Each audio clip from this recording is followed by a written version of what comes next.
Just dear students, in today's class we will learn about one of the compounds of boron, namely borax. Now the other day's class we learned about boron, from where do we get boron and its chemical properties. Now today for your syllabus we are given 4 compounds of boron, namely borax, boric acid, diborane and boron trifluoride. Today we will learn about borax. Now borax, the formula stands for molecular formula Na2B4O7 and 10 times the water molecule. It's also called as a water of crystallization. There is one more way of writing the same formula, that is Na2B4O5 OH 4 times and 8 times the water molecule, or a water of crystallization. If you count the number of atoms, both will come up to the same number, but it's also called as a prismatic form. Now, when you write it in this form, it's called as a prismatic form. We will see about it in the later. Now, borax, how do we prepare borax? Now, borax is prepared from columnite ore. What's the formula for a columnite ore? Ca2B6O11. You treat it with a sodium carbonate. Now, as we prepare in the lab, sodium carbonate, when you mix it with the water, it becomes a solution. So, columnite ore, you treat it with a sodium carbonate in the presence of, mix it with water. And when we boil, we get a sodium borate or a borax plus calcium carbonate and calcium hydroxide. So, preparation is a very important one, but very easy for you all to learn.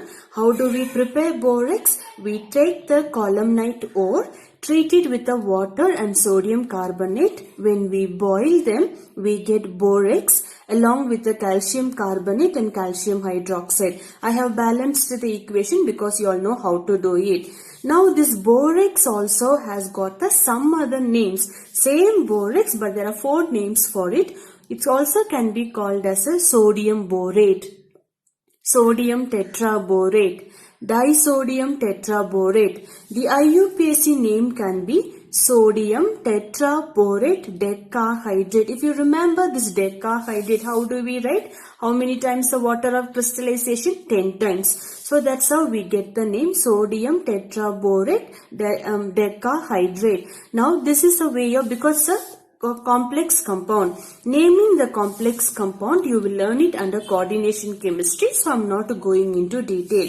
Now coming back to the structure of it, as I told you, all the 4 structures you will have to learn in detail. Structure of borax, boric acid, diborane and boron trifluoride. So I'm just giving you to explain the prismatic form of it, not in detail. When I do all the structures at the end of the concept, I will explain to you in detail. Now when we say here, as I told you, it's called as a prismatic form. Now how many borons I've got? B4O5 with the hydroxyl ions are 4 here. Now if you see here in this structure, easy for you all to write, not complicated one. I have taken 4 borons, 1, 2, 3, 4. They are bonded with one another through oxygen. So I've got oxygen here, oxygen here, oxygen here and oxygen in between too. So am I making up to B4O5, 4 borons, 1, 2, 3, 4, O5, 4 at the side and 1 in between them. So O5 or over. How many hydroxyl ion I've got? 4. So each one is bonded to boron atom. So 1, 2, 3, 4 boron atoms. The remaining what is left over? Sodium ions and water of crystallization that I have written. So if the question is asked for you, prismatic form of boron, you shouldn't be writing this formula. You have to write down this formula and the structure is here. And it's also called as a tetranuclear unit. If you look for how many units of hydroxyl ion you've got, 4. In detail, we will see it when I do the structures. So, borax, 2 forms of writing. Out of it, one is called as a prismatic form. Prismatic form, when you say, you need to remember how to write down the structure. It's also called as a tetranuclear unit. You remember this formula, you will not make a mistake. How to do the preparation? Columnite ore, you treat it with the water and sodium carbonate. When you boil them, you get a borax calcium carbonate and calcium hydroxide. Borax also has got 4 other different names. Sodium borate, sodium tetraborate, disodium tetraborate, and IUPAC name will be sodium tetraborate decahydrate. Now we will see, apart from those two structures, the prismatic form and the common structure, borax also comes in 2 other forms, that they are called as a dweller or octahedral borax. When you are given or when you are asked, write the composition of dweller form of borax or octahedral borax, the formula should be Na2B4O7, 5 times the water molecule or a water of crystallization. Here you write 10 times. For a prismatic form, you write 8 times the water of crystallization. For octahedral borax or a dweller, remember the composition 5 times the water molecule. Then borax glass will be, remove the water without the water of crystallization, Na2B4O7. So these are the 2 other forms of borax here. Now we will move on to properties. Now in properties, borax is basic in nature. When a base, when you dissolve in water, what do we get? Alkaline solution we get.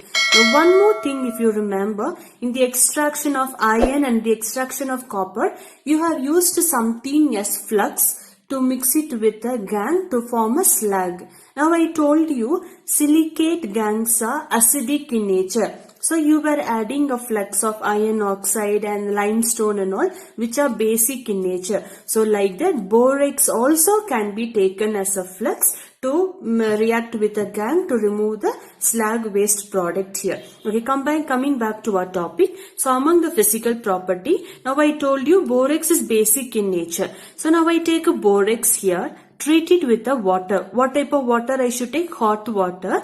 I get H3BO3, that's called as a boric acid or orthoboric acid. In chemistry, every word that you write has a meaning. I will teach you I will tell you about it in the future when I discuss about the structure.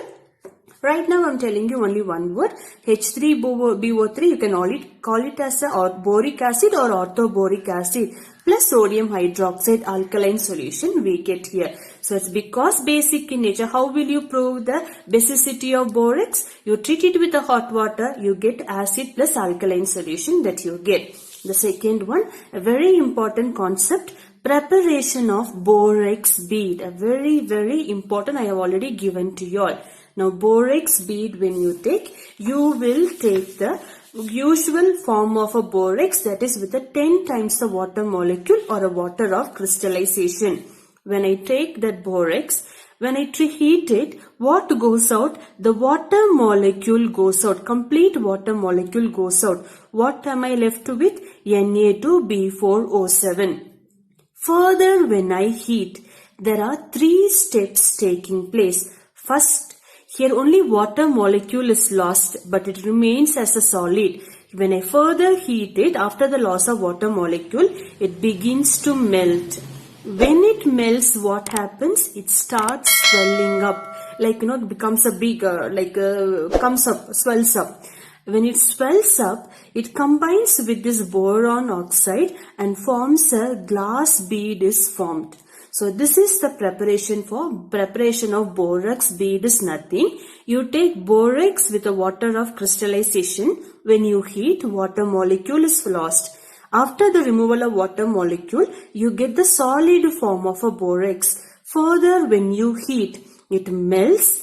As a result of melting, it swells up. As a result of swelling up, glass beads are formed. Now they can ask you for the composition of glass bead. All you have to remember is, let me come back here.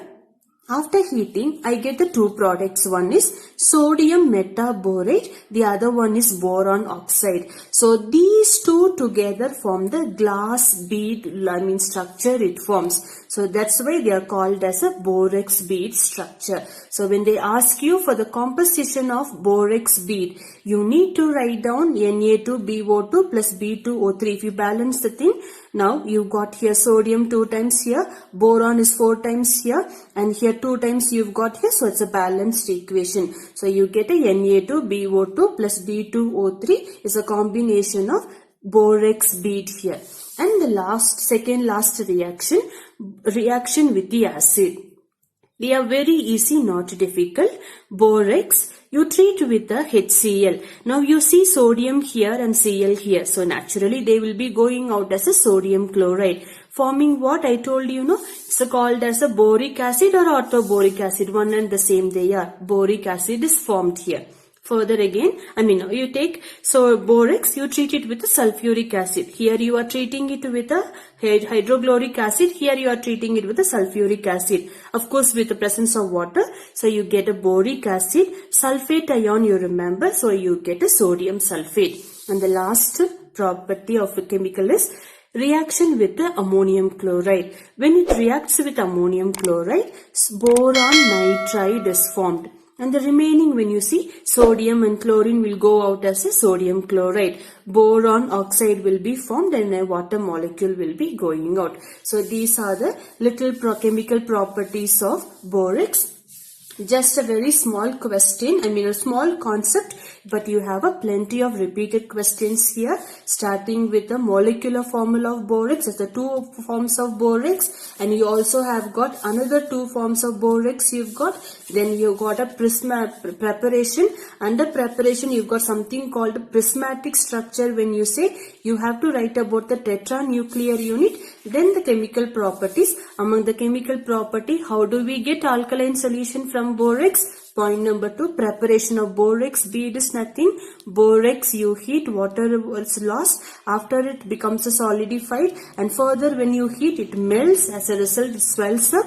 When it swells up, due to the formation of Na2BO2 and boron oxide, glass beads are formed here. And when you treat it with the acid, HCl gives you boric acid. H2SO4 also gives you boric acid. In case of HCl, you get a sodium chloride. In case of H2SO4, you get a sodium sulfate. When you treat with ammonium chloride, you get boron nitride. Now there are 3 uses. One, it can be used as a flux. The second one, it can be used to identify the colored metal ions. And the third one, it's used in a borosilicate glasses. Thank you.